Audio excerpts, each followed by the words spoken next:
ওয়াল কানাআতু বিল কালিল, অল্পে তুষ্ট থাকা বহুত বড় জিনিস। সুবহানাল্লাহ সুবহানাল্লাহ।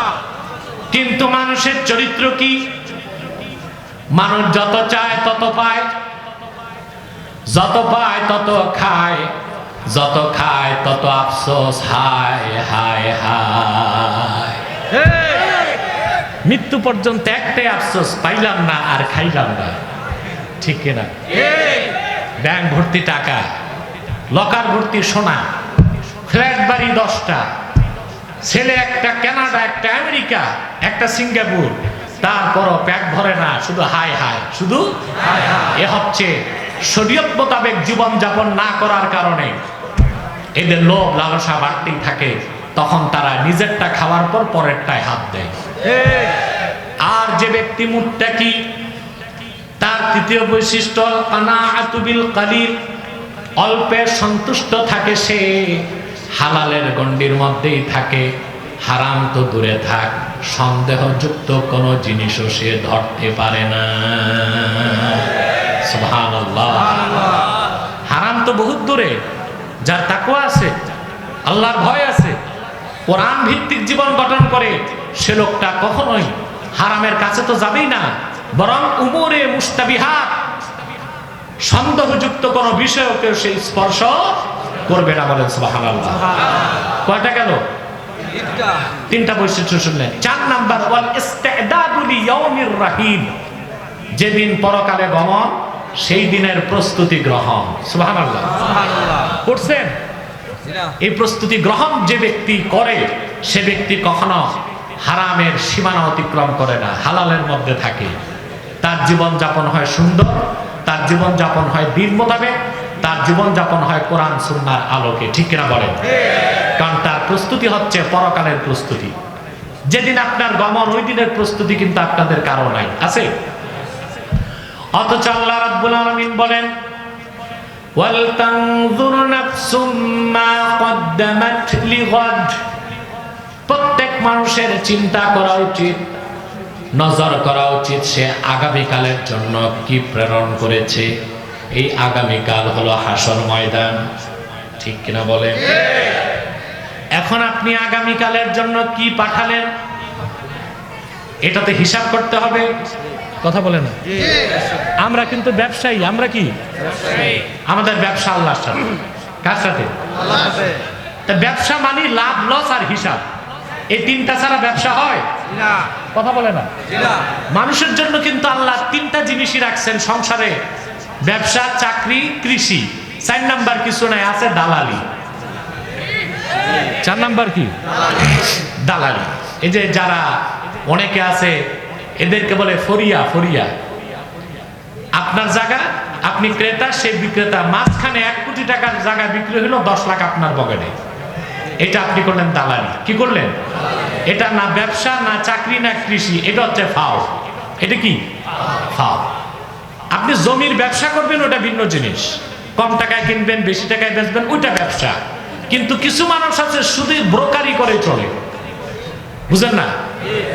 তা আমাদের ব্যবসা তো আল্লাহর সাথে। কার সাথে? আল্লাহর সাথে। এই জন্য 3টা জিনিস আমাদের খেয়াল রাখতে হবে, লাভ লস হিসাব। লাভ লস হিসাব, এই 3টা জিনিসের খেয়াল থাকলে ওয়াল ইস্তিদাদু লিয়াউমির রাহিল, যেদিন পরকালে গমন সেই দিনের প্রস্তুতি গ্রহণ পূর্ণতা লাভ করবে। কয়টা জিনিস?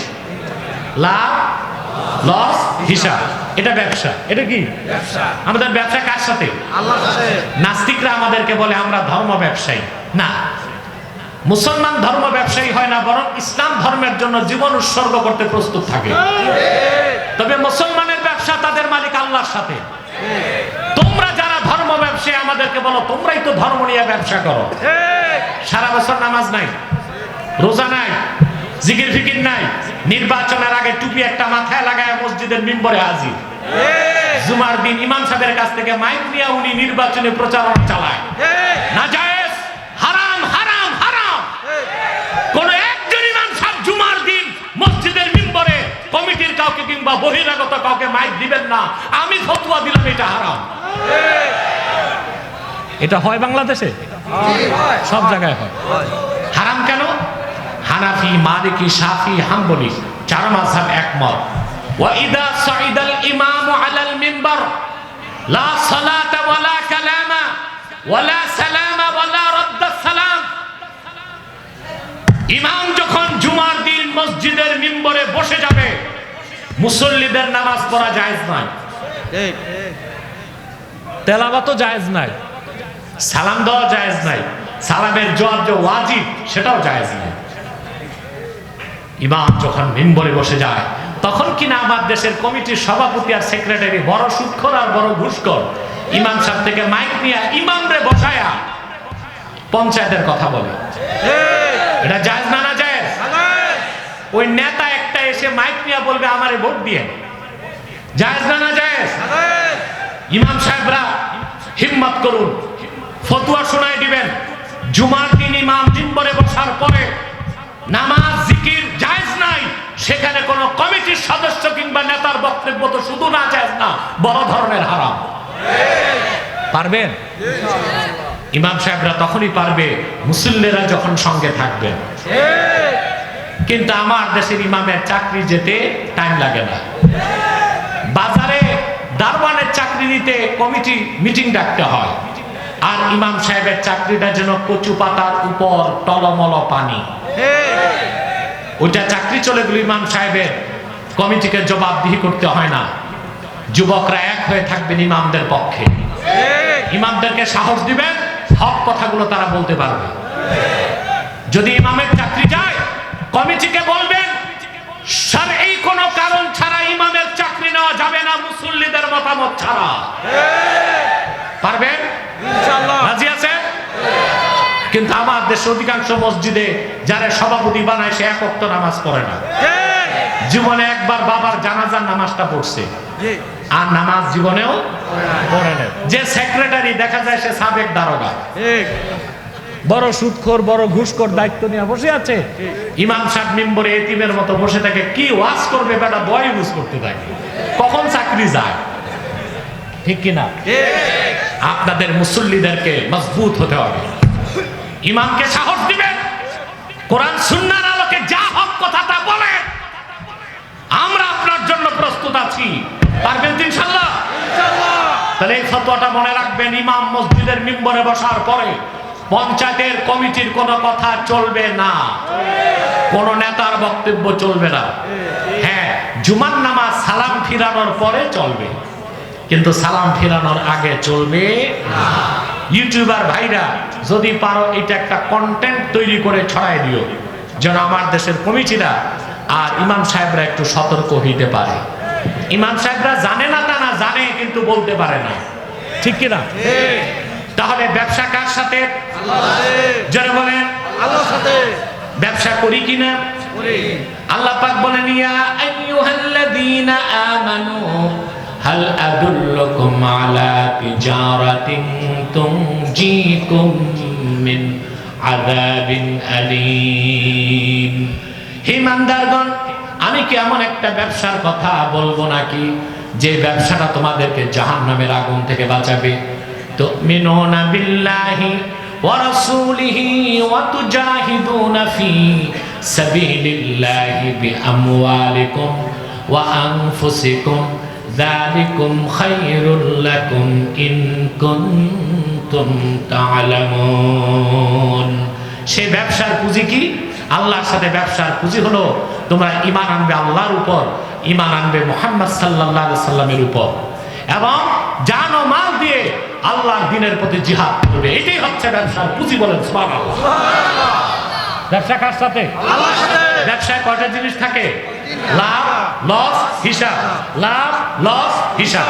ঠিক কি না? এখন আসেন, ওয়াল ইস্তিদাদু লিয়াউমির রাহিল, যেদিন আপনার গমন পরকালে সেই দিনের প্রস্তুতি কি এটা আমি শিখাই দিচ্ছি, তাহলে আপনারা প্রস্তুতি নিতে পারবেন ইনশাআল্লাহ। তাহলে মুত্তাকিও হতে পারবেন। ঠিক না? সময় কত দেখো? সম্মানিত সুধী, আমি আর 15 মিনিট আছে, চিন্তা করবেন না। তারপর পরবর্তী আলোচক আসবে ইনশাআল্লাহ। আমার খুবই স্নেহধন্য এবং দোয়াপ্রাপ্ত মাওলানা শাইখুল ইসলাম শেখ আসতেছেন। আমাকে মিয়ামিতে দেখা হওয়ার পর বলেছিল, হুজুর আমি থাকবো।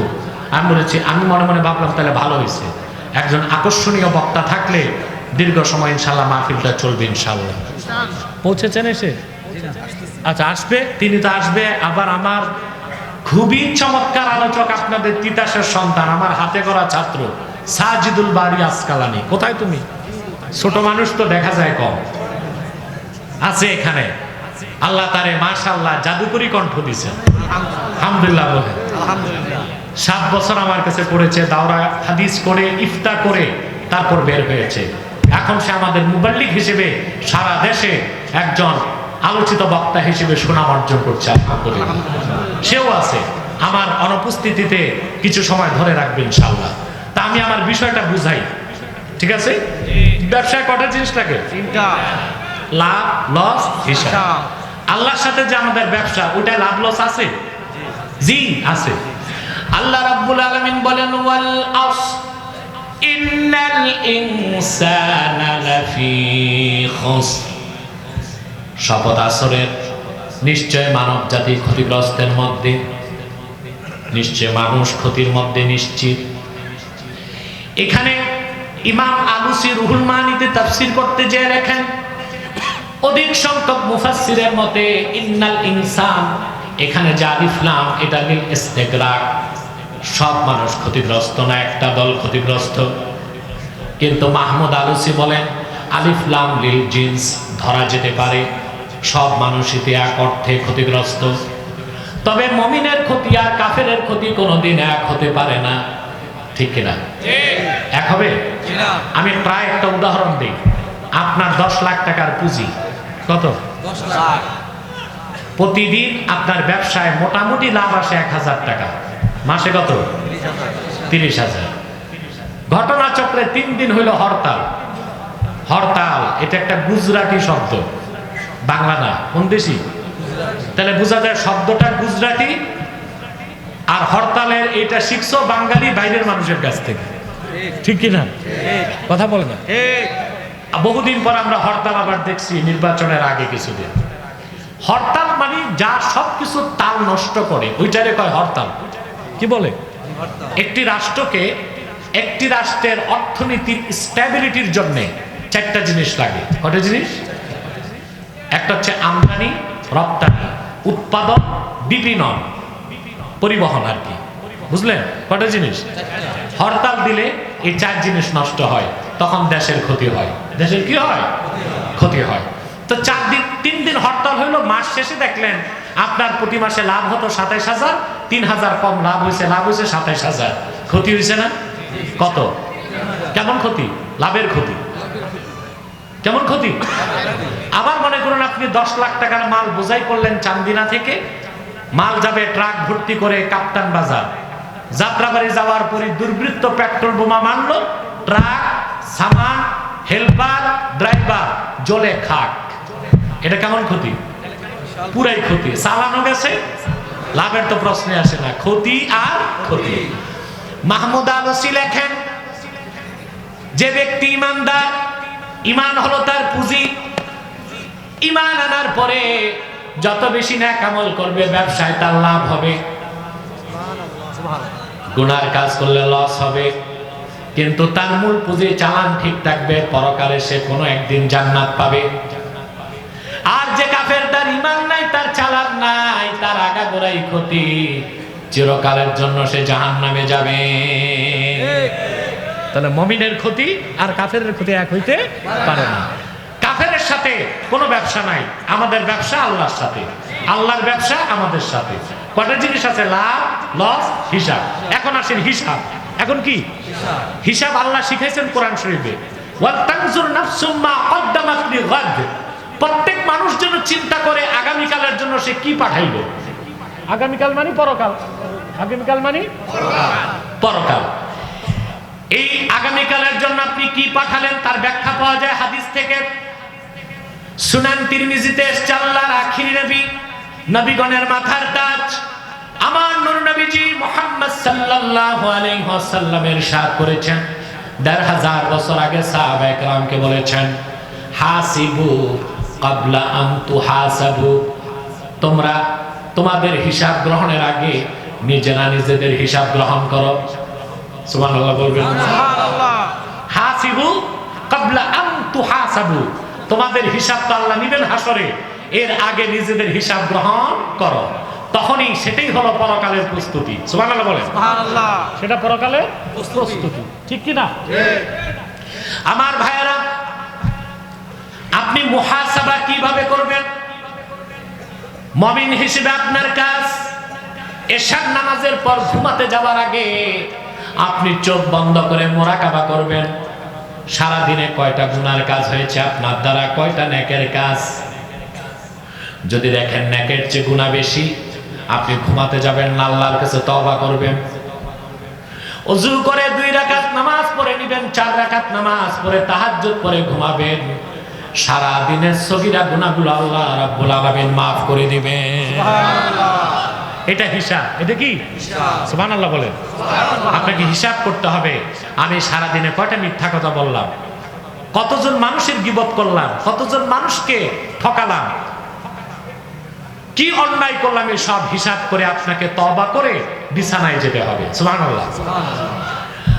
মানুষ মাত্রই গুনাহগার হতে পারে, গুনাহ তার দ্বারা, ঠিক কি না? ঠিক। সব মানুষ গুনাহগার না, আবরার যারা তারা গুনাহ থেকে পবিত্র।